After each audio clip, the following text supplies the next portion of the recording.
Bien, mi hermano, al hecho de que ustedes ya han llegado temprano, vamos a partir y vamos a ir esperando también a los demás.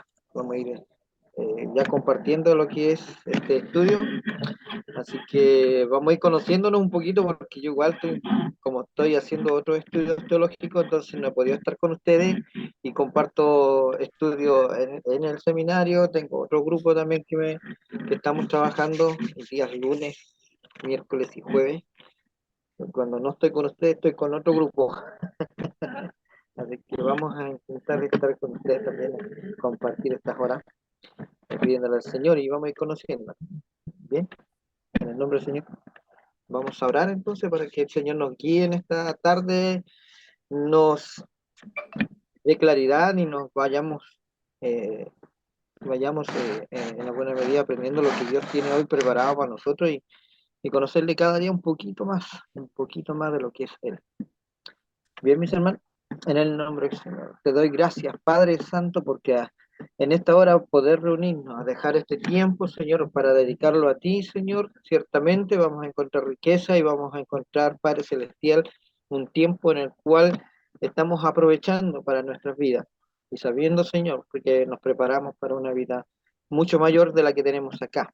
Bendito Padre Celestial, quiero que acompañe a mis hermanos que están, como a los que van a llegar, Padre Celestial, esperando, Señor, que todo sea dirigido por tu Espíritu Santo. Mi voz, Señor, está sometida a ti, Señor, en esta hora. Mi mente, Padre Celestial, quiero que usted la tome. Tu Espíritu Santo, Señor, sea compartiendo, Padre Celestial, a través de mí. Solamente ser un instrumento, Señor, en tus manos.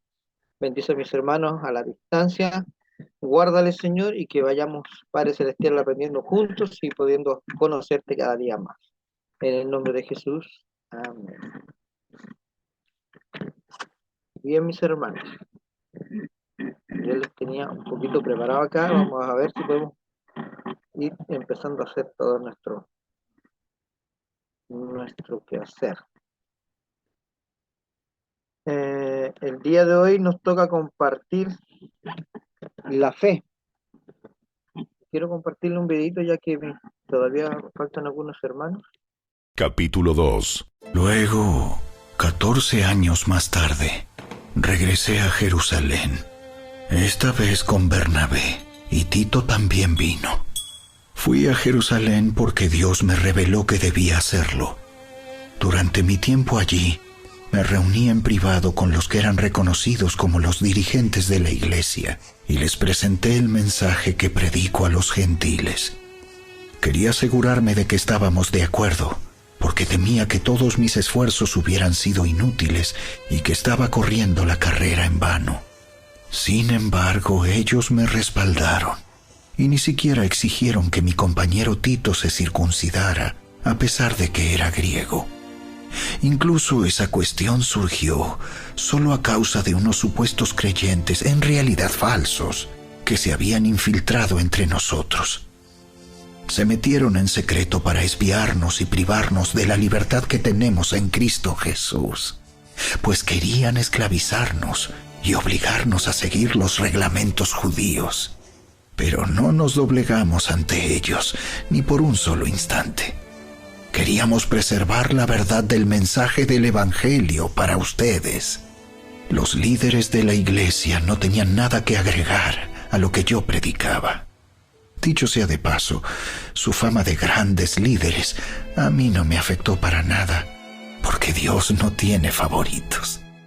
Al contrario, ellos comprendieron que Dios me había dado la responsabilidad de predicar el Evangelio a los gentiles, tal como le había dado a Pedro la responsabilidad de predicar a los judíos.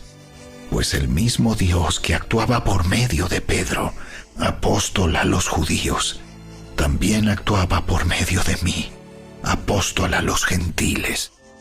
De hecho, Santiago, Pedro y Juan, quienes eran considerados pilares de la iglesia, reconocieron el don que Dios me había dado y nos aceptaron a Bernabé y a mí como sus colegas. Nos animaron a seguir predicando a los gentiles mientras ellos continuaban su tarea con los judíos. La única sugerencia que hicieron fue que siguiéramos ayudando a los pobres, algo que yo siempre tengo deseos de hacer. Pero cuando Pedro llegó a Antioquía, tuve que enfrentarlo cara a cara, porque él estaba muy equivocado en lo que hacía. Cuando llegó por primera vez, Pedro comía con los creyentes gentiles, quienes no estaban circuncidados. Pero después, cuando llegaron algunos amigos de Santiago, Pedro no quiso comer más con esos gentiles. Tenía miedo a la crítica de los que insistían en la necesidad de la circuncisión. Como resultado, otros creyentes judíos imitaron la hipocresía de Pedro. E incluso Bernabé se dejó llevar por esa hipocresía. Cuando vi que ellos no seguían la verdad del mensaje del Evangelio, le dije a Pedro delante de todos los demás: si tú, que eres judío de nacimiento, dejaste a un lado las leyes judías y vives como un gentil, ¿por qué ahora tratas de obligar a estos gentiles a seguir las tradiciones judías? Tú y yo somos judíos de nacimiento. No somos pecadores, como los gentiles. Sin embargo, sabemos que una persona es declarada justa ante Dios por la fe en Jesucristo y no por la obediencia a la ley. Y nosotros hemos creído en Cristo Jesús para poder ser declarados justos ante Dios por causa de nuestra fe en Cristo, y no porque hayamos obedecido la ley. Pues nadie jamás será declarado justo ante Dios mediante la obediencia a la ley. Pero supongamos que intentamos ser declarados justos ante Dios por medio de la fe en Cristo, y luego se nos declara culpables por haber abandonado la ley. ¿Acaso esto quiere decir que Cristo nos ha llevado al pecado? Por supuesto que no. Más bien, soy un pecador si vuelvo a construir el viejo sistema de la ley que ya eché abajo. Pues cuando intenté obedecer la ley misma me condenó. Así que morí a la ley. Es decir, dejé de intentar cumplir todas sus exigencias a fin de vivir para Dios. Mi antiguo yo ha sido crucificado con Cristo. Ya no vivo yo, sino que Cristo vive en mí. Así que vivo en este cuerpo terrenal, confiando en el Hijo de Dios, quien me amó y se entregó a sí mismo por mí. Yo no tomo la gracia de Dios como algo sin sentido, pues si cumplir la ley pudiera hacernos justos ante Dios, entonces no habría sido necesario que Cristo muriera. Bien, ¿ahí se está viendo? Sí, señor. Sí, señor. Sí, se está viendo, gracias. Ya. Sí, señor, se mira bien. Va. Gracias. Entonces, la doctrina fundamental de la soteriología, ya nos toca el capítulo 4, la fe. Que viene por el oír la palabra, y la palabra que uno va a ir transmitiendo. ¿Bien? Bien, dentro de esto vamos a ver si es que me puedo... Tapa.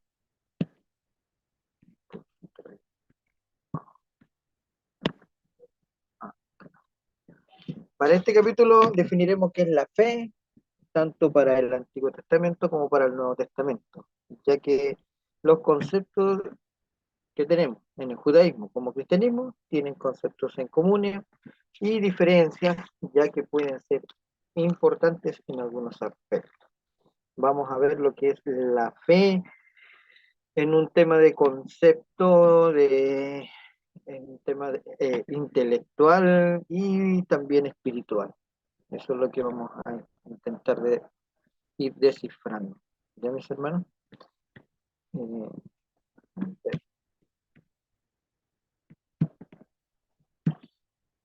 En hebreo, traté de escribirlo ahí, no sé si se entenderá.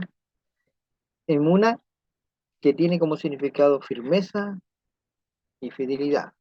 Y lo que podemos ver en el Habacuc, lo vemos en Habacuc, en el libro del capítulo 2, versículo 4, en la oración de convicción, siempre en este contrapunto que tiene en el Antiguo Testamento. Nos dice: he aquí, que aquel cuya alma no es recta se enorgullece, mas el justo por su fe vivirá.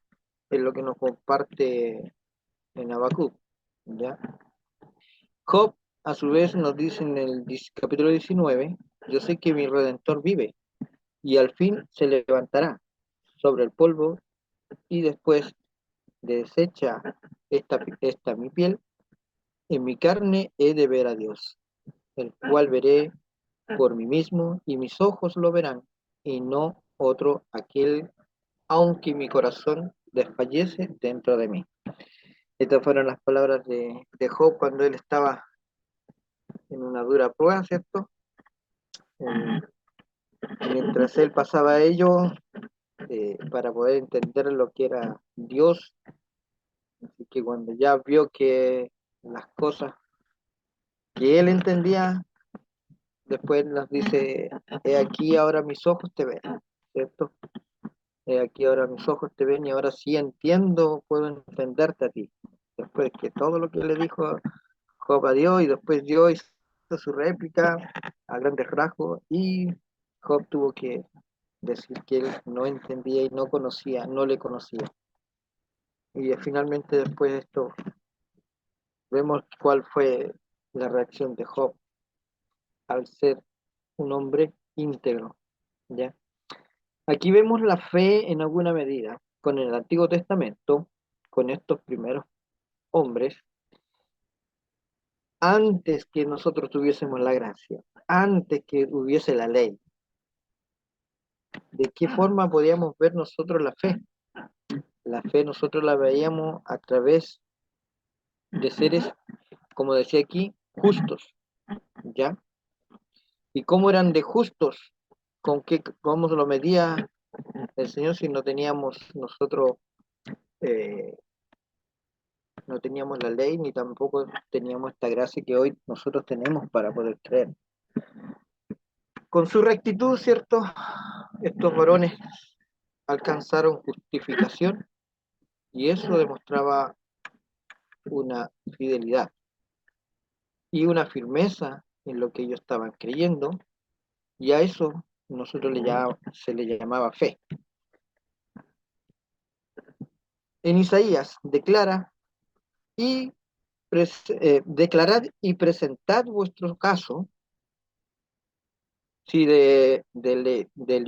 deliberaren justos juntos, quien ha anunciado esto desde la antigüedad, y ha declarado desde entonces, yo no soy yo el Señor, no hay más Dios que yo, un Dios justo y salvador, y no hay ninguno fuera de mí.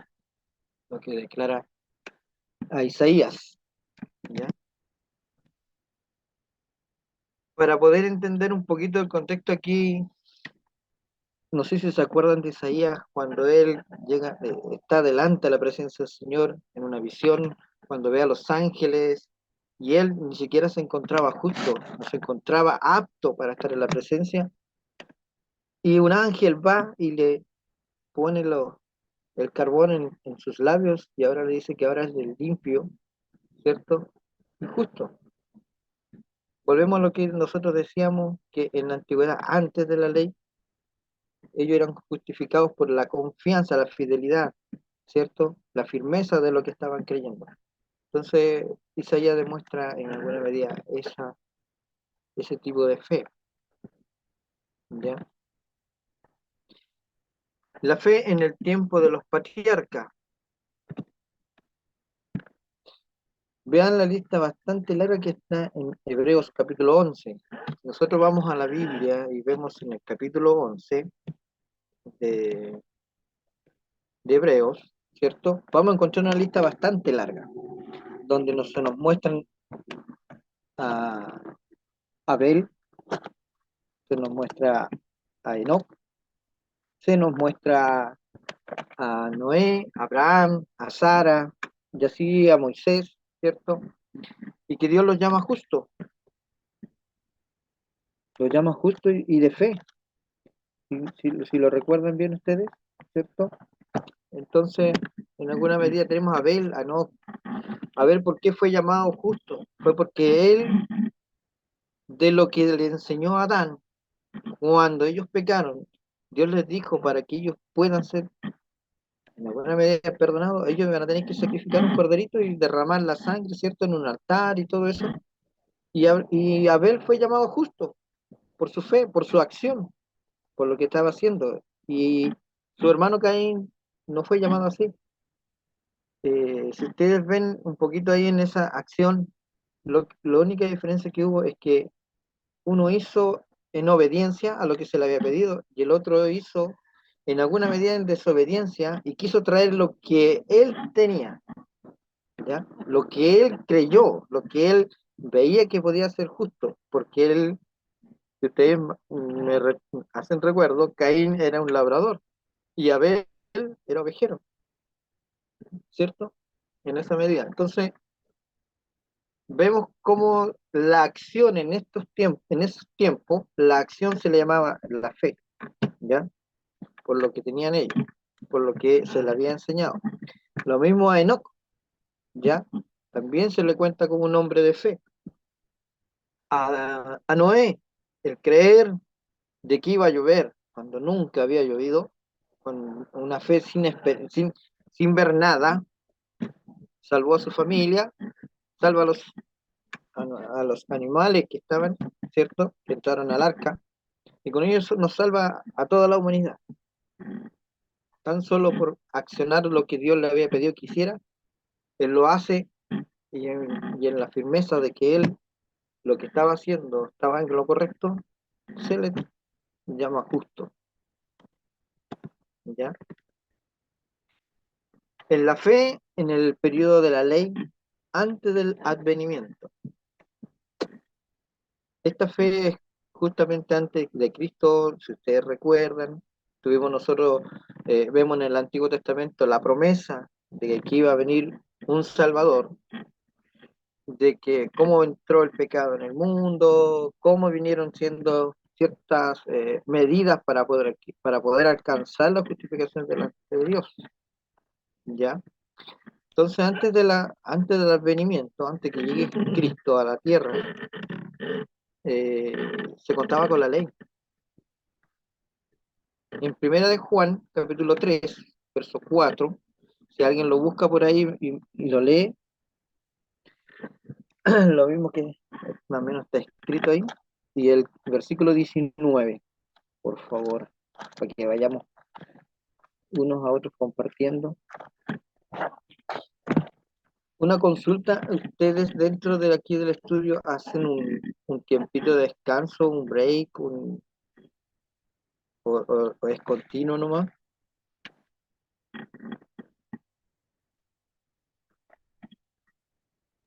Es que ¿Me por la escuchan bien? hora nosotros tratamos de que sea continuo para que poder terminar y así después quedan en libertad de poder hacer las demás cosas. Ya, ¿Mm? ya, ok. Por eso Ok. pensamos que una hora y cuarto es suficiente como para poder tocar todos los temas. Bien, mi hermano.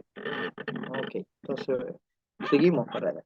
En Primera de Juan, capítulo 3, versículo 4, nos dice: todo aquel que comete pecado infringe la ley, pues el pecado es infracción de la ley. Entonces, lo que veníamos conversando con respecto aquí, ahora tenemos la ley sobre todo, ¿cierto? Y el que aquí es muy claro, Juan, en decir que el pecado es la infracción de la ley, por lo cual tampoco ningún ser humano iba a lograr alcanzar, ¿cierto?, esa, esa salvación, ¿ya? Era muy difícil. En Éxodo 31:18 nos dice: y dio a Moisés, cuando acabó de hablar con él en el monte de Sinaí, dos tablas del testimonio, tablas de piedra, escritas con el dedo de Dios.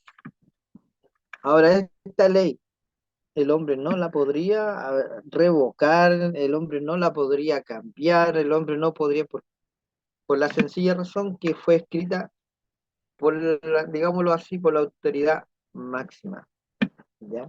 La autoridad máxima, que sería Dios mismo escribiendo estas estas tablas, eh, como no jurídicamente podría haber sido que alguien la haya escrito y podríamos volver a escribirla como hoy día sucede acá en Chile, que quieren reescribir nuestra constitución, ¿ya? Si hubiera alguien mucho más arriba que tenía que decidir, no se cambiaría. Lo mismo pasa con este tema de la ley de Jehová. Al ser Dios quien la escribió, el hombre no la puede borrar, ¿ya? Tomándolo como la autoridad máxima, la plenitud, tomándolo como que no hay nadie superior a Dios, ¿ya? Entonces el hombre va a tener que ser sometido bajo esta ley, la cual el hombre normalmente la va a estar infringiendo. Pero si ustedes recuerdan en muchos pasajes del Antiguo Testamento, así como Israel desobedecía, había momentos de obediencia, había momentos de humillación y Dios les perdonaba. Y Dios los hallaba justos y Dios los justificaba y veían que era una fe por la acción de la ley, cuando ellos lograban cumplir la ley, ¿ya? Cuando ellos estaban dentro de la ley, dentro de lo que Dios les mandaba, dentro de lo que Dios les ordenaba, Dios estaba con ellos. Pero mientras que ellos desobedecían, Dios se apartaba y ellos recibían su propio castigo, más por desobediencia que por la acción que Dios haya permitido de algún castigo, ¿ya? Gálatas capítulo 3 versículo 24 dice, de manera que la ley ha sido nuestro ayo para llevarnos a Cristo, a fin de que fuésemos justificados, pues por la fe. ¿Alguien tiene alguna noción de qué es lo que significa el ayos?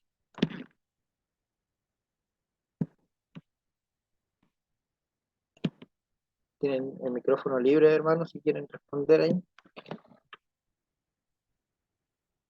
Ayos, ¿qué significa? ¿Alguien sabe?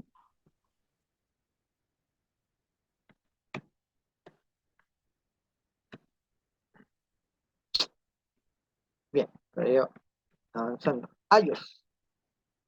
Nuestro es como un cuidador, alguien que está a la protección de nosotros, alguien que nos conduce, ya, un conductor que nos conduce hacia, alguien que tenía la tarea de velar, tiene que cambiar una letrita, tenía la tarea de velar por, en este caso, por la humanidad. Entonces, como definición, podría ser una persona encargada en las cosas principales de custodias de niños, jóvenes y de cuidar la crianza y la educación. Esto era muy común en el pueblo judío, ¿ya? Era muy común de tener, esto era una persona esclava, ¿ya? No era una persona que estaba dedicada como un tutor que estuviera encima de uno, sino que era un esclavo que tenían las principales personas del pueblo judío y ellos estaban a cargo de cuidarlos, estaban a cargo de la crianza y estaban a cargo de la educación. Y la ley viene a ser interpretarse más o menos lo que quiere Pablo ahí también decir con ello, que la ley viene siendo este ayos, esta persona que nos cuida, que va a velar por nosotros, que nos va a conducir por la vida, poniéndonos las reglas, ¿cierto? Y educándonos sobre lo que es Dios y cuáles son sus leyes, para que no le transgredamos, para que no fallemos y seamos justos, y veamos siendo justos, y eso acciona nuestra fe, ¿ya? A eso se refiere en Gálatas, Pablo, cuando él dice que de manera que la ley ha sido nuestro ayos, ¿ya? Para que llevemos a Cristo, para que llevarnos a Cristo. La ley nos llevaba hacia Cristo, ¿correcto? A fin de que fuésemos justificados por la fe. Como veremos un poquito más adelante después, esto también nos daba de que por la fe de un hombre muchas veces era grupal, que la fe se accionara como en grupo, ¿ya? Muchas veces en el pueblo de Israel vimos a los profetas, vimos a los jueces, vimos a ciertos reyes que hicieron cambios, ¿cierto? Y el pueblo era justificado completo cuando ellos se arrepentían, cuando ellos hacían volver al pueblo completo por un hombre, por causa de él, el pueblo volvía a ser justificado, volvía a ser, este, volvía a tener fe en ellos, ¿ya? Entonces venía siendo como algo grupal, venía siendo lo que era la fe, a grandes diferencias de lo que vamos a ir estudiando. Concepto de la fe en el Nuevo Testamento.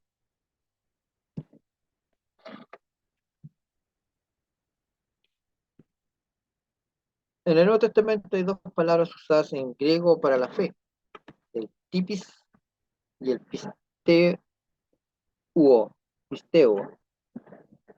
que queremos, en grandes rasgos vamos a pasar por ellos, ¿no?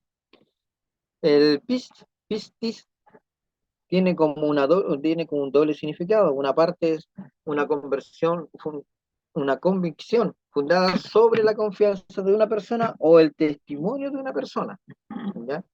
Y la confianza en sí mismo sobre lo que descansa una convicción. ¿Correcto?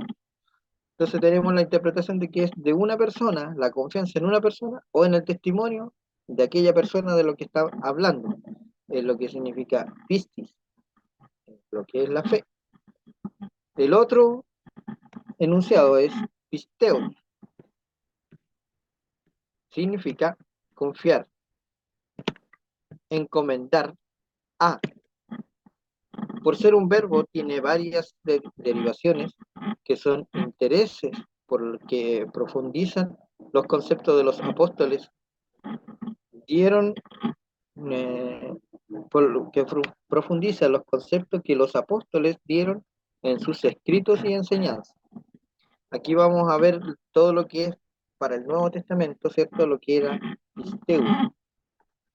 En alguna medida es justamente lo que yo le acababa de decir, que si bien la ley nos llevaba, nos controlaba y mantenía en una línea, ahora los apóstoles venían a enseñar que la fe va a venir haciendo el trabajo de la ley y que la fe va a ser quien nos conduzca a hacer, a poder llevar lo que es la ley, ¿ya? Ahí vamos ahí aclarando un poquito los conceptos. La expresión usada como fe en el Nuevo Testamento. Fe hacia Jesús.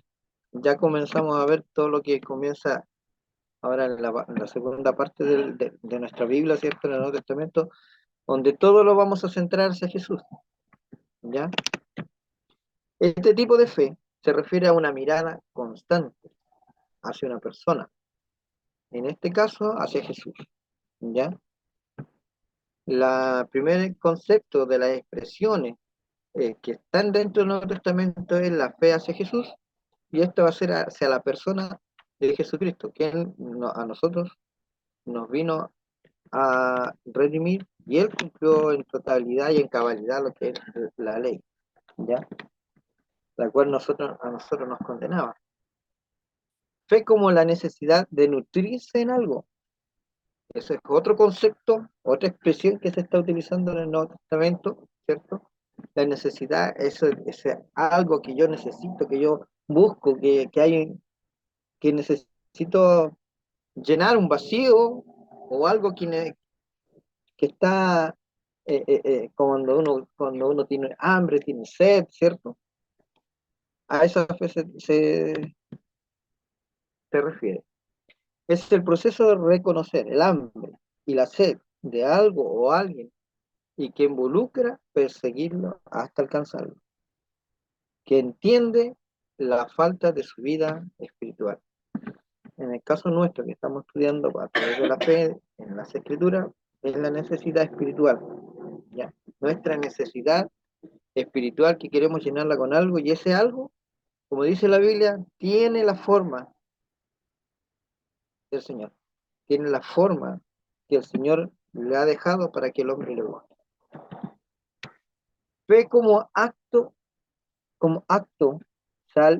salvífico en Jesús. ¿Qué quiere decir esto? la fe salvadora. Eso es lo que quiere decir, ¿ya? Solo en Jesús. Retrata la fe, el hecho de venir a Cristo, porque lo reconoce como su Salvador, ¿ya? Retrata la fe, el hecho de venir a Cristo, porque lo que reconoce como su Salvador. Esa es la fe salvadora, la que nosotros cuando llegamos a Cristo activamos, ¿ya? Luego vamos a ver la fe en la historia del cristianismo. Yo no sé si hay alguna pregunta, si hay algún comentario que quieran agregar mis hermanos. Todo silencioso. Todos me están escuchando, ¿cierto? Sí, Sí, señor. Sí, sí. Ya. Sí, Ya. sí, Sí. estamos escuchando. Ahora ya sabes lo que siente tu profesor. Sí, justamente iba a decir, ahora entiendo cuando el profesor dice que por favor prendan sus camaritas para que yo los vea, porque parecía que estuviera hablando al computador, ¿no? Y uno está emocionado también escuchando. Yo sé que mis hermanos ahí en alguna medida están emocionados escuchando. Y yo estoy entregando, pero es igual que estuviera hablándole a un espejo.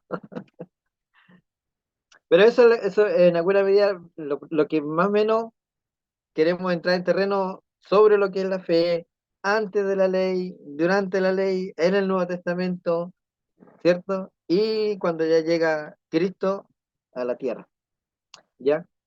Lo que veíamos nosotros con el Antiguo Testamento es que muchas veces se vio como esta fe accionada por una persona para un grupo de personas. ¿Ya? Y en el Nuevo Testamento viene a ser personal. Ya no es grupal, ya no es que yo como marido, yo como padre, yo como tío, por ser cristiano, ahora yo a ellos les digo nomás que tienen que obedecer y van a ser salvos. No, aquí cada uno tiene que hacer su redención personalmente delante del Señor. ¿Se entiende? ¿Hasta aquí estamos entendiendo? Si soy claro, por favor, díganmelo. Si no soy claro, que estamos avanzando. Entonces, dice la fe en la historia del cristianismo. A ver, yo quisiera, no sé si ojalá se pudiera escuchar bien el video que yo tengo, porque tengo otro video, que es sobre los Gálatas. ¿Ya?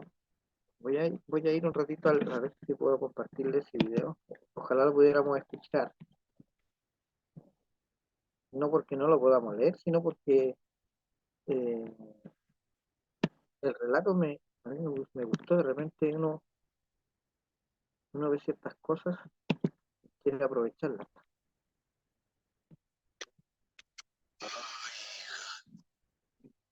Si ustedes buscan en su Biblia, Gálatas capítulo 3, para que le vayan siguiendo la lectura, lo único que hay, la diferencia que hay aquí es que la entonación, la dramatización y la forma en cual relata los Gálatas, yo creo que le hacen entender bastante mejor lo que el escritor quiso decir en ese momento.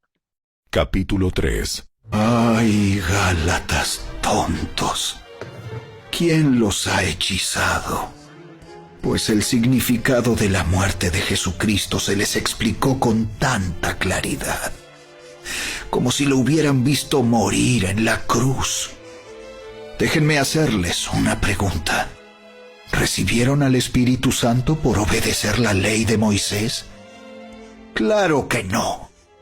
Recibieron al Espíritu porque creyeron el mensaje que escucharon acerca de Cristo. ¿Será posible que sean tan tontos?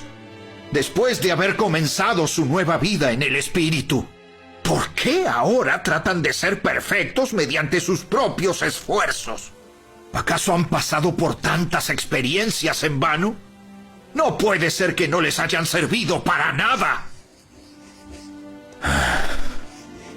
Vuelvo a preguntarles, ¿acaso Dios les da al Espíritu Santo y hace milagros entre ustedes porque obedecen la ley? Por supuesto que no. es porque creen el mensaje que oyeron acerca de Cristo. Del mismo modo, Abraham le creyó a Dios y Dios lo consideró justo debido a su fe. Así que los verdaderos hijos de Abraham son los que ponen su fe en Dios. Es más, las Escrituras previeron este tiempo en el que Dios declararía justos a los gentiles por causa de su fe. Dios anunció esa buena noticia a Abraham hace tiempo, cuando le dijo: Todas las naciones serán bendecidas por medio de ti. Así que todos los que ponen su fe en Cristo participan de la misma bendición que recibió Abraham por causa de su fe. Sin embargo, los que dependen de la ley para hacerse justos ante Dios están bajo la maldición de Dios.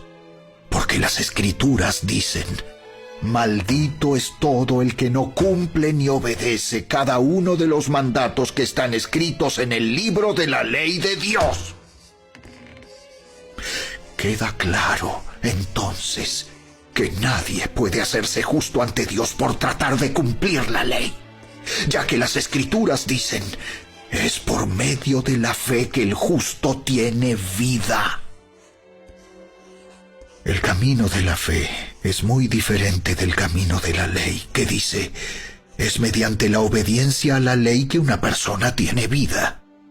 Pero Cristo nos ha rescatado de la maldición dictada en la ley. Cuando fue colgado en la cruz, cargó sobre sí la maldición de nuestras fechorías. Pues está escrito: maldito todo el que es colgado en un madero. Mediante Cristo Jesús, Dios bendijo a los gentiles con la misma bendición que le prometió a Abraham, a fin de que los creyentes pudiéramos recibir por medio de la fe al Espíritu Santo prometido. Amados hermanos, el siguiente es un ejemplo de la vida diaria. Así como nadie puede anular ni modificar un acuerdo irrevocable, tampoco en este caso. Dios ha dado las promesas a Abraham y a su hijo.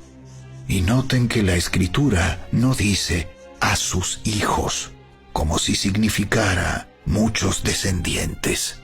Más bien dice a su Hijo. Y eso sin duda se refiere a Cristo. Lo que trato de decir es lo siguiente: el acuerdo que Dios hizo con Abraham no podía anularse 430 años más tarde, cuando Dios le dio la ley a Moisés, porque Dios estaría rompiendo su promesa. Pues si fuera posible recibir la herencia por cumplir la ley, entonces esa herencia ya no sería el resultado de aceptar la promesa de Dios. Pero Dios, por su gracia, se la concedió a Abraham mediante una promesa.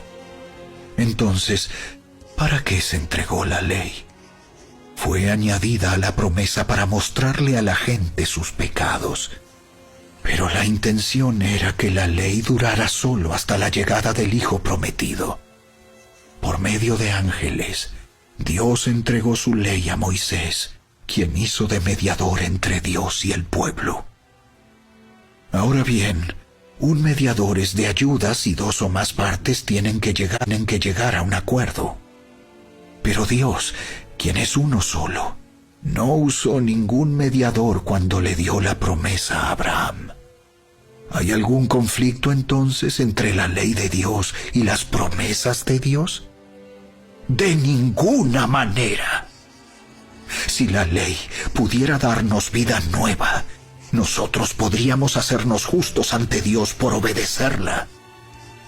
Pero las Escrituras declaran que todos somos prisioneros del pecado. Así que recibimos la promesa de libertad que Dios hizo únicamente por creer en Jesucristo. Antes de que se nos abriera el camino de la fe en Cristo, estábamos vigilados por la ley. Nos mantuvo en custodia protectora, por así decirlo, hasta que fuera revelado el camino de la fe. Dicho de otra manera, la ley fue nuestra tutora hasta que vino Cristo. Nos protegió hasta que se nos declarara justos ante Dios por medio de la fe. Y ahora que ha llegado el camino de la fe, ya no necesitamos que la ley sea nuestra tutora, pues todos ustedes son hijos de Dios por la fe en Cristo Jesús. Y todos los que fueron unidos a Cristo en el bautismo se han puesto a Cristo como si se pusieran ropa nueva. Ya no hay judío ni gentil, esclavo ni libre, hombre ni mujer, porque todos ustedes son uno en Cristo Jesús. Y ahora que pertenecen a Cristo, son verdaderos hijos de Abraham, son sus herederos, y la promesa de Dios a Abraham les pertenece a ustedes.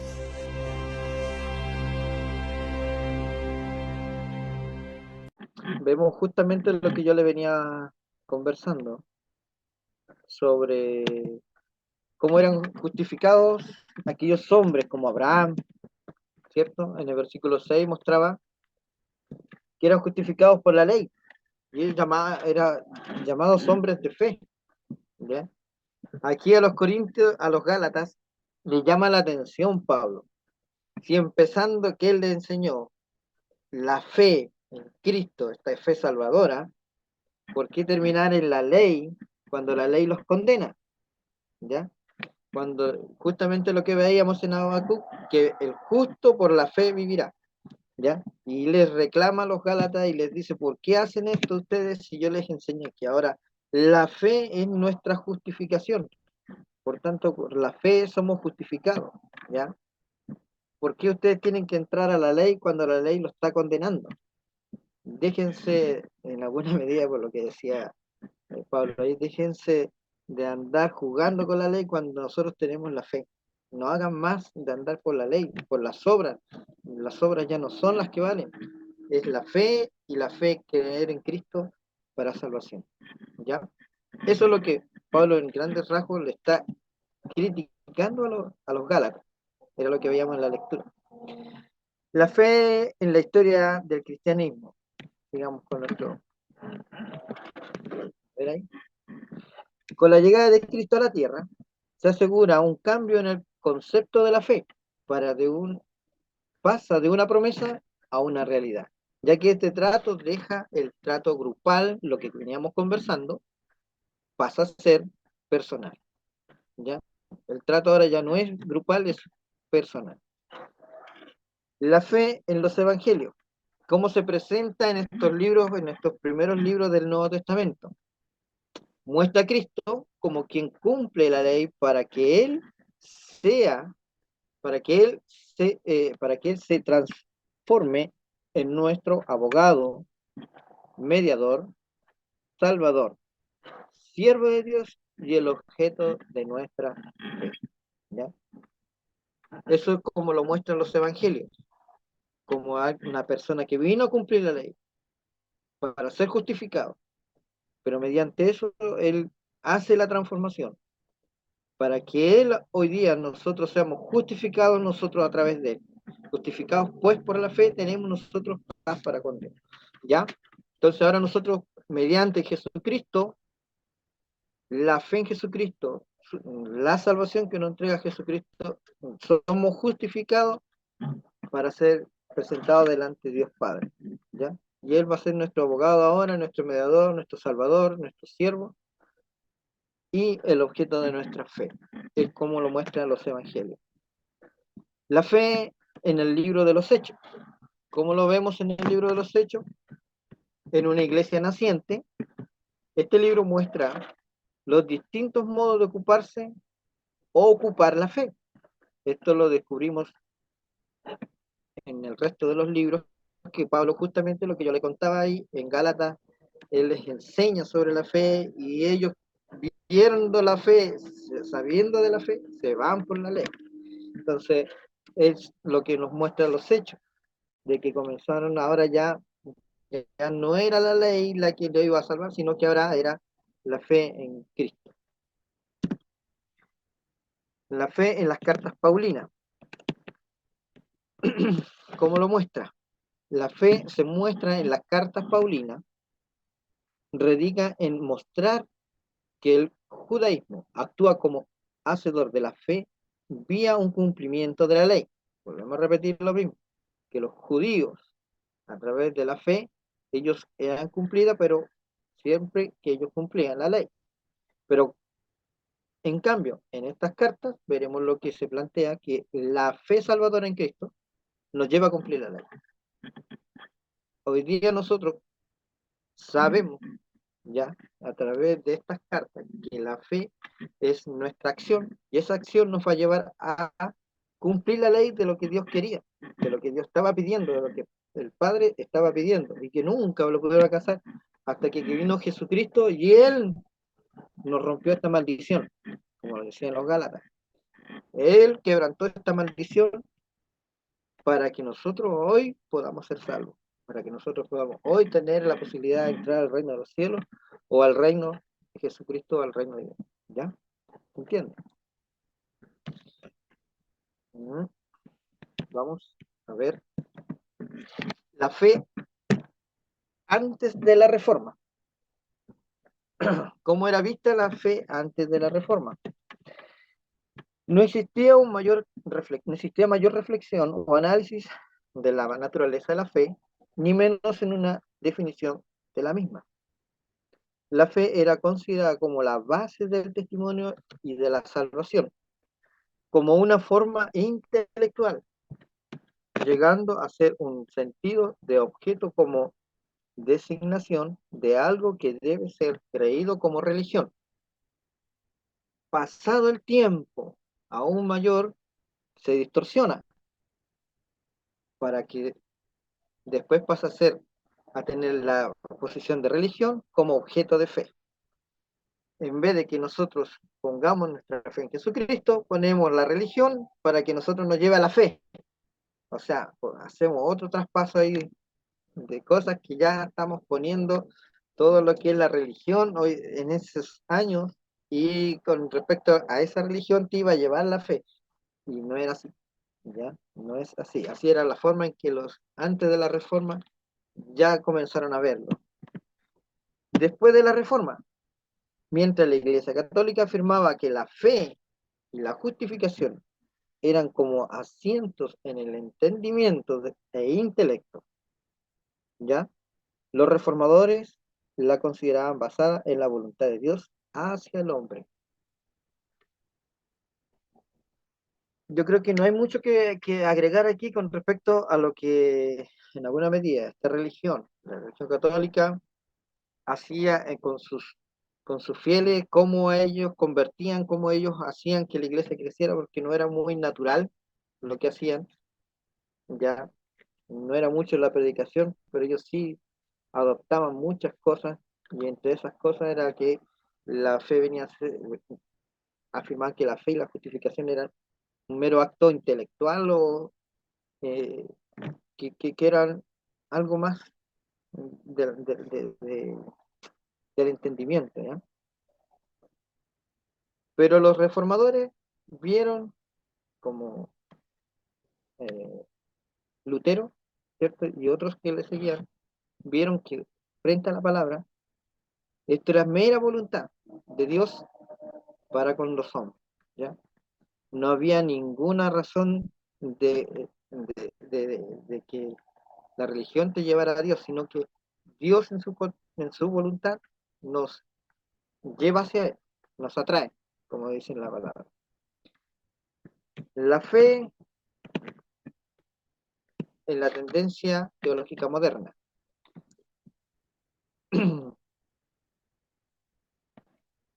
Charles Macher, creo que lo pronuncié bien, me cuesta un poquito pronunciar estos nombres. Charles Macher decía, es una experiencia psicológica e intelectual, ¿ya? Él no lo veía como una experiencia espiritual, no lo veía como una experiencia que debía ser meramente del espíritu, ¿ya? Tenía que ser algo que era del intelecto o tenía que ser psicológico. Tenía que pasar un proceso, ¿ya?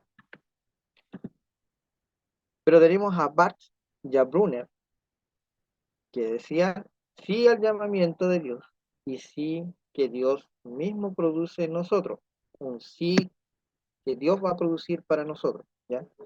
En resumen, casi que el hombre es un mero elemento inactivo porque Dios genera y selecciona. Esto lo conversaba con mi hermano Cristian un poco para poder entender la grandes rasgos. Es que el hombre, si bien tenemos nosotros el libre albedrío, tenemos nuestra voluntad intacta, Dios nos muestra el camino, ¿ya? Nos presenta, nos presenta a Él en muchas formas y en muchos momentos, tiempos, para que el hombre se acerque a Dios, porque el hombre en sí es incapaz de acercarse a Dios, y eso es la parte inactiva del hombre, porque el hombre, a pesar de tener esa necesidad, como yo le contaba al principio, que hay un vacío que tiene la forma de Dios, el hombre es incapaz de reconocer a Dios. En todas estas filosofías que muchas veces han aparecido en el mundo, el hombre ha sido incapaz de encontrar a Dios. Si Dios no se muestra al hombre, no lo puede encontrar. Y aquí es donde el hombre es inactivo. Entonces, Dios genera, Dios se presenta al hombre y Dios le muestra la selección. Dios le muestra las opciones que tiene. O vas conmigo o no vas conmigo. O como dice en otra parte de la Biblia, el que conmigo no recoge, desparrama. Tiene su elección. Y es lo que están diciendo Bart y Brunner, ¿ya? Bien, mi hermano, hemos llegado ahí al final del estudio de hoy día. No sé si hay preguntas, hay algún comentario, hermano Cristian, algo que agregar. Sí, solamente quería complementar lo que usted estaba diciendo, hermano, y hay que tener claro que este concepto de fe es la que está pidiendo Dios, partiendo. Es el concepto que está pidiendo Dios. El concepto yo, no una fe que signifique que mi fe hace mover a Dios, como algunos dicen por ahí. Si yo oro, muevo a Dios para que haga las cosas como yo quiero. ¿Han escuchado eso, no? De repente, eso jamás, jamás va a suceder. O sea, por mucho que haga yo algo, tendría que ser casi el Hijo de Dios encarnado por segunda vez para poder mover a Dios para que haga algo en mi favor. La que hace la fe nuestra es llevarnos ante la presencia de Dios, pero tal cual como decía la alabanza, es alabanza de eh, sentirnos a los pies de Dios. Y ese sentirnos a los pies de Dios es decir, sí, Señor, te necesito, y esa fe es la que hace que Dios oiga nuestro llamado. Tenemos muchos ejemplos en la Biblia, en el Antiguo Testamento. Por ejemplo, el Antiguo Testamento, Noé. Noé hace un holocausto y Dios del cielo va y siente un olor grato, un olor grato. Cuando Jesús hace la parábola del buen samaritano, perdón, la palabra del hijo pródigo, en ninguna parte dice de que el padre salió a buscar al hijo, siendo que tiene los recursos. Nunca lo fue a buscar. ¿No les parece extraño? Nunca lo va a buscar. Jesús nunca dice que Dios sale a buscar al hijo. Espera que el hijo tome conciencia de su error, haga el cambio, establezca esta fe salvadora de reconocer, volverse a su padre, y ahí el padre va y lo abraza. Pero ¿quién tiene que tomar la actitud para llegar con esa fe? Es el hombre, primero que todo. Pero no toda mi fe va a ser suficiente para yo poder ser salvo. No toda mi fe, porque yo toda mi fe, por mucha fe que yo tenga, significaría de que mis actos son los que son para conseguir la fe. Entonces, ¿dónde queda Dios? Si mi fe es suficiente para ser salvadora. ¿Me entiende la idea? Si mi fe es suficiente para ser salvadora, Dios ya no deja, Dios deja de ser Dios, porque yo llego con mi fe a Él. El tema es de que yo me voy acercando a Dios con mi fe, Dios ve mi fe y Él se empieza a acercar a mí para tomarme. En el libro Apocalipsis también le estaba conversando un poco al hermano Joel y yo le conversaba. Hay una parte donde nosotros utilizamos mucho ese versículo, yo estoy a la puerta y llamo, si alguno oye mi voz, abrirá la puerta, yo entraré, ¿sí o no? Muchas veces lo escuchamos. Pero ¿cuál es la actitud de la persona? Abrir la puerta. Dios no va a abrir la puerta. Dios, por muy Dios que es, y teniendo toda la potestad de hacerlo, Él nunca va a abrir la puerta. Siempre va a esperar que el hombre abre la puerta. Ahí está mi parte de fe. Ahí está mi parte de fe. Abrir la puerta. Y una vez que abro la puerta, ¿qué dice? Cenaré con Él y estaré con Él. Ahí se une. Pero parte mi fe, el hecho de reconocer mi situación actual, y esa fe produce el gran cambio. Produce el gran cambio. Eso quería comentarlo. O sea, hacia allá está apuntando Bark y también Barner con respecto a la fe. No es una fe intelectual como nos pasa muchas veces con hermanos, sobre todo con gente que ha vivido toda una vida dentro de la iglesia. La gente vive toda una vida dentro de la iglesia y de repente le preguntan, oiga hermano, ¿cómo usted ha hecho esto en la iglesia? No, es que toda una vida, inclusive puede ser que esté participando dentro del directorio, dentro de actividad, pero es porque ha sido una vida llena siempre en la iglesia nada más. Entonces, por eso habla de que hay algunas personas que son psicológicamente cristianas o emocionalmente cristianas, pero no con una fe salvadora. Eso. Sí, estaba recordando acá que dentro de lo que también evangelismo explosivo he logrado también estudiar un poco. Ellos decían, no es la fe un acto intelectual, no es un acto intelectual, ni tampoco es temporal, ¿ya? Sino que la fe es una acción y va a ser permanente, esto. Si uno se encuentra con Dios, no debería por qué haber una reacción como esos grandes amores que de repente uno dice Claro, tener y de repente se va el amor. exacto. A mí me encontré una situación cuando era adolescente en un colegio, no lograron pasar parte de esto y me recuerdo que mi compañera en filosofía, ella presentó el amor y el amor dijo, no, ahí existen amores aquí, y amores temporales, dijo. Entonces yo después de las preguntas, me recuerdo, yo siempre tengo un pequeño cargo de conciencia y yo le pregunto, ¿por qué el amor temporal? Cuando la Biblia a mí me habla que el amor es así, es benigno, eh, piensa siempre lo bueno, va a hacer siempre las acciones, no es temporal, o sea, va a ser siempre permanente. Entonces no es amor, sino que es una ilusión. Aquí la fe también, la fe viene una acción, haz la acción, ¿ya? Y esa acción va a hacer que nosotros nos alleguemos a Dios, y como decía mi hermano, Él solamente va a tocar la puerta. Nosotros tenemos que actuar y abrir la puerta. Es como la llavecita, la fe, la llavecita que abre la puerta y ya, abrió la puerta y el Señor entró a nuestras vidas y Él dice que se va a quedar mientras nosotros le permitamos. Así Por que en ejemplo, alguna vez, por ejemplo, en el caso del joven rico, el joven rico va y le dice, ¿qué hago yo para obtener la vida eterna? ¿qué El puede hecho de hacer? decirle, vende los bienes, tus bienes, no es un acto de soberbia de parte de Cristo para decirle, sino es dónde está puesto el amor tuyo de las cosas. ¿Cuál es tu prioridad? ¿Cuál es tu prioridad? Por eso después dice, es más fácil que pase un camello por el ojo de una aguja que un rico entre al reino de los cielos. Porque ¿dónde está tu fe? ¿Dónde está tu amor? ¿Dónde están tus prioridades? Ahí está el tema.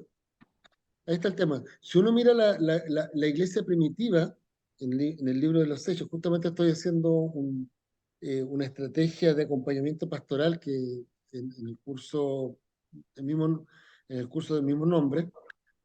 eh, uno de los temas era de que no era que vendieran los bienes lo esencial, sino que con los bienes que se vendían se compartía la comunidad. Ahí está lo principal no es que vendieran los bienes, lo principal era el resultado de vender los bienes, que era el acompañamiento, el crecer todos juntos. Y como resultado, la gente, habían dos cosas, temía y segundo, se agregaba. Son dos cosas distintas. Porque realmente no podían creer que la gente vendiera sus cosas para poder darlas. Entonces, No es como diría que se siembra. claro, exactamente, porque de repente la gente piensa, dice, uy, es que, que yo no puedo vender mis cosas para la iglesia, ¿cómo lo voy a...? No, el término es que, ¿qué es lo que estás dando para poder compartir? No sé, a lo mejor a mí me gusta el café en grano y yo voy a llevar mi cafetera a la iglesia para compartir con los hermanos. Es un simple hecho, pero hay a lo mejor hermanos que nunca han tomado café en grano y ya compartirlo o sentir el aroma de un café. Hermanos amados, ¿usted ha sentido el aroma de café en grano o no? Cuando uno entra, abre la puerta, se siente ese aroma, ¿sí o no? Es Si es exquisito, ¿o no? alguien ¿Ah? colombiano, bueno, sería fantástico. No, qué exquisito ese aroma. Pasa lo mismo con el amor y la fe dentro de la iglesia. Cuando se abre la puerta de esta fe, de este amor, de esta acción, queda impregnado el olor en el ambiente. Y la gente que entra, siente algo distinto, siente algo distinto. No es el mismo café que reciben los otros. Correcto. Bueno, es Bien, una mis forma hermanos, práctica de presentarlo, ¿ah? Todos podemos entender eso, ¿o no? Es más fácil entenderlo así. cosas prácticas, Sí, práctico. de todas maneras. Quedaron más o menos, mis hermanos, claros dentro de lo que se podía ver la fe, lo que era antes en los patriarcas, antes que existiera la ley, cuando existió la ley, cuando vino el advenimiento a través de Cristo y hoy día que nosotros a través de la fe solamente tenemos paz para con Dios, justificados pues por la fe. Pastor Rubén, ¿tiene alguna duda, consulta? Sí, puede ver cómo sí la fe emana de Dios, ¿cierto? Contaba con todos los del Antiguo Testamento para que creyeran en él. Abraham creyó, David creía de tal forma, Job creía de tal forma. Luego en Jesucristo, para poder ser herederos a esa salvación, todos teníamos que creer. Y esa fe es necesario que también existamos nosotros los que debemos tener fe, los que tenemos que hacer crecer esa fe para que esa fe haya un efecto o haya un producto de esa fe, que es la salvación, el acercamiento a Dios, el enamorarse de Dios a través de la fe y a través de Jesucristo, ¿no? Es como Dios pone la fe y Jesucristo pone, pero nosotros tenemos que también creer, poner fe. Entonces somos parte importante de ese proceso llamado fe, en donde puede ser que mi fe falle, Mm. pero el Señor espera que yo crea. Pastor El Señor, Rubén, ah, Pastor Rubén, mire, yo le voy a ponerle dos ejemplos de hombres visionarios. Y aquí lo estuve un poquito conversando con el hermano Joel. Dos hombres visionarios, Isaías y Juan. Isaías y Juan. Los dos vieron al Mesías, los dos vieron la tierra prometida, los dos vieron, ¿no es cierto? Los dos hombres profetizaban sobre lo que ha de venir, etcétera. ¿Cuál es la gran diferencia entre Isaías y Juan? Isaías, Isaías tenía un tema de fe visualizado en un rey. Vi yo a Jehová después que murió ¿quién? el rey Usías. Y cuando va y se ve con la imagen de Dios, a Isaías tienen que traerle un brasero ardiente para ponerlo en su boca. Tenemos a Juan, en ninguna parte le ponen un brasero, porque él ya tenía esa flama en su corazón, esa fe en donde ya estaba unido con Cristo. En cambio, Isaías todavía no tenía ese beneficio de unirse con Cristo. Interesante, porque ahí uno nota que hombres que pueden tener la misma calidad de fe para ver, pero como llegan a ver eso, es distinto. Es distinto. El paso inicial, el paso inicial, el paso de fe, el paso de salvación es distinto. Uno tenía un paso mucho más adelante, que era Juan, porque conoció a Cristo, fue salvo, tenía una visión distinta. En cambio, Isaías, como no conocía al Mesías, tenía que partir siendo cambiado, siendo limpiado. En cambio, Juan ya había sido limpiado, ya había sido salvado. Interesante. Y eso que los dos estaban viendo la nueva Jerusalén, la tierra prometida, el rey de reyes en su trono, etc. Pero hay personas que probablemente estén toda una vida en la iglesia, sepan todo lo de la Biblia, sepan todo lo que están viendo, igual que esta otra persona, pero la diferencia es que uno no ha recibido nada y el otro ha recibido todo, para poder entender lo que está delante de sus ojos. Porque Juan, cada vez que decía algo, entendía qué es lo que estaba viendo. Isaías escribía y no entendía nada de lo que estaba escribiendo. Nada, no entendía, no le podía caber el que el Redentor tenía que morir, que tenía que nacer de una virgen. O sea, era una locura, porque le faltaba esta parte de la fe, este paso adicional de fe.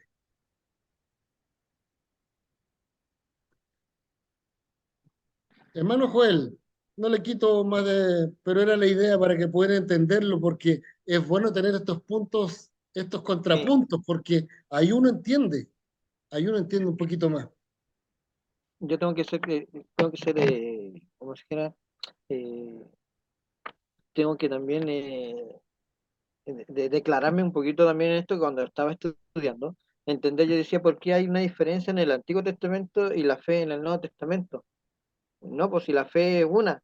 Y claro, en la acción que hubo antes y la acción que hubo después, hay una gran diferencia, porque justamente lo que explica usted contra Isaías y contra Juan. Entonces, claro, ellos se justificaban por la ley, y la ley no los podía justificar. Entonces no lograban tener justificación. Ahora nosotros tenemos la fe y somos justificados, enteramente justificados. Y esa es la gran diferencia entre Isaías y Juan. Que Sí. por más que haya cumplido la ley, no estaba justificado. Y había una vez al año donde podían justificarse de todos sus pecados, ¿cierto? En una sola fiesta podían justificarse en todo lo que ellos habían pecado durante un año. Pero aquí nosotros, hoy día, por la fe, por medio de la fe, podemos ser justificados todos los días. Y somos justificados todos los días. Entonces, esa es la gran diferencia entre una y otra. Y ahora, igual, me queda mucho más claro que en el Antiguo Testamento, sí, bien hubieron hombres de fe, pero todo era con referente a que eran justificados a través de una ley, a través de que hacer la voluntad de Dios, hacer ciertos sacrificios, eran justificados. Pero nosotros hoy día, el único sacrificio que hace válido esta justificación es Jesucristo. Y lo único que tenemos que accionar es nuestra fe. Y con ello somos salvos. Mira, hay Eso. una cosa, con esto termino porque para desocuparnos con los hermanos. Mira, ustedes saben que yo de profesión soy de contador auditor, de profesión. Y voy a declaraciones de impuesto a la renta. Todos preocupados porque teníamos que pagar el impuesto a la renta. Día 30 de abril se vencía el plazo. Plazo fatal el 30 de abril. La página se caía, las personas no entregaban la información, habían errores con los datos, todo. Y sale una ley y dice, se aplaza el vencimiento en 15 días más supieran aquí en el WhatsApp o en Facebook de todos los contadores, gracias, gracias por este favor, ya pudieron ordenarse, hacer todo, llegaron los 15 días, se cortó ese periodo y vuelve nuevamente la ley a entrar en vigencia. Eso es lo que nos está pasando a nosotros ahora. Estamos en el periodo de la gracia. Se nos aplazó nuestro vencimiento. Por lo tanto, el que quiera entrar, bienvenido sea. Solamente tiene que actuar hacia la fe para que Dios actúe por fe. Y con eso estamos listos.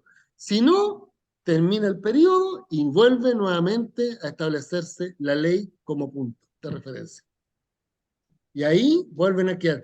El gran tema, hermanos, hermanas, del libro de Hebreo es el capítulo donde habla sobre cómo sobrevivieron estos hombres de fe. Dice, creo que el versículo 11 dice en Hebreos, donde aparece la lista de los hombres de fe, dice, sosteniéndose como en la mano del invisible. Sosteniéndose en la mano del invisible. Así ellos pudieron sortear todo lo que se venía encima de ellos, sosteniéndose la mano. Y eso es lo mismo que tenemos que hacer nosotros, por nuestra fe, tomarnos de la mano del invisible. Porque si no, por nuestras fuerzas, no vamos a llegar muy lejos. Y como dijo Lutero, con Dios soy multitud. Con Dios soy multitud. Exactamente. Bien, mis hermanos, hemos llegado a la hora.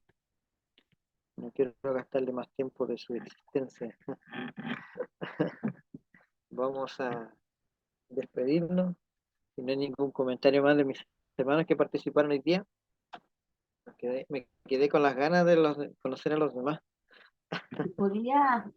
Buenas noches, mi hermano. Escuchándolos todos, mi hermano, me voy a mi una fe que puedo yo tener, una fe como leproso. Y el Señor me llevó a Lucas 17, versículo, si estoy equivocada, no, estoy equivocada. Sí, estoy equivocada. Sí, 17, versículo 11. Ahí se aparecieron 10 leprosos, y en esa me veo yo. Yo esto lo veo. Yo puedo tener una fe como lepra, pero al caminar, el Espíritu Santo me enseña en esta palabra que solamente ellos alzaron su voz. Eso me quiere decir que yo puedo alzar mi voz en la intimidad para que mi fe, si tiene lepra, a través de la sangre de Jesucristo, me limpie. ¿Y qué hicieron ellos? Solamente gritaron, Jesús, Maestro, ten misericordia de nosotros. ¿Qué hizo Jesús? Mire, le dijo, id y mostraos. Y ellos solamente empezaron a avanzar y a caminar. Yo puedo tener una fe con lepra. Pero si yo camino por esa fe, con esa convicción que dice en hebreo, que la fe, la certeza de lo que espero, la convicción de lo que no veo, y eso quiero decir, que esta fe en este tiempo, como dice en el último punto que tomó mi hermano, que es la parte de psicológica, ¿cierto? Muchos están yendo a la parte psicológica, de estudio, pero el Señor quiere que nosotros vayamos a la intimidad con Él. Y yo vaya al conocimiento, más que nada, al trato especial con Él. Y hermosa esta palabra, hermano Cristian, no la pude bajar, no la pude imprimir, la estoy desmenuzando ahora con ustedes. Y esta palabra me enseña que yo puedo tener una fe con letras, pero el Señor me quiere limpiar, me quiere ahora enseñar a través de qué, de la confianza, de la comunión con Él. Y yo le doy gracias al Señor, porque en su palabra dice que busquémoslo ahora, en este tiempo, y acerquémonos mucho más a Él. Y bueno, me llevó esta palabra porque digo yo, si el Señor le dijo, id y mostraos a los sacerdotes, en este tiempo tenemos que ir y mostrarnos a la gente de este tiempo. O sea, tenemos que dar certeza que somos hijos de Dios y que tenemos fe. Que si vamos al hospital, si vamos a las cárceles, si vamos a los colegios, dar a conocer que Dios y el Señor es el hacedor de todo y dar buenas nuevas de salvación, que es la misión que nos mandó a hacer el Señor en este mundo. Expandir el Evangelio, dar a conocer. Y espero no tener esa fe de lepra. Y le pido al Señor, si llego a tener, que me limpie con su sangre poderosa. Amén.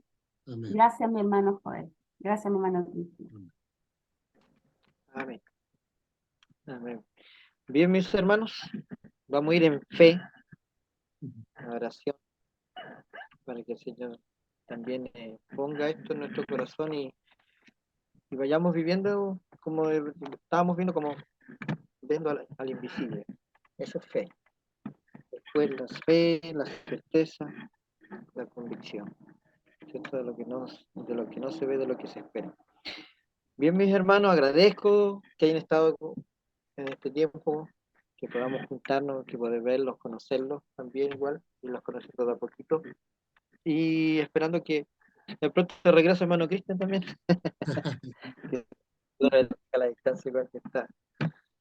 Que disfrute con mi hermana, que disfrute mucho, los felicito. Gracias, gracias. Acá andamos con la Inesita. Ojalá no llueva mucho. Se supone que ya mañana parte el tiempo bueno de nuevo. Amén. Hace calor, mucho calor allá, acá hace mucho frío. En No, Serena. acá está lloviendo, pero con 16, 18 grados, así que está agradable. Acá tenemos 10 graditos, está súper. Abrazos pelados, Ya, mi hermano, que el Señor les bendiga mucho. Vamos a orar, vamos a cerrar el capítulo de hoy para que ustedes vayan al descanso.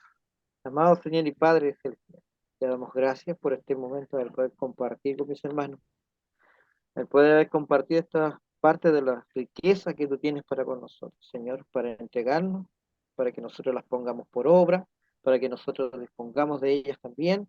Y Señor, como compartía nuestra hermana, si bien, Señor, así como los leprosos los mandaste, Señor, para que ellos se mostraran a los demás, nosotros también podemos mostrarnos, Señor, que en la fe, Señor, que hemos depositado en ti, Señor, tenemos recompensa.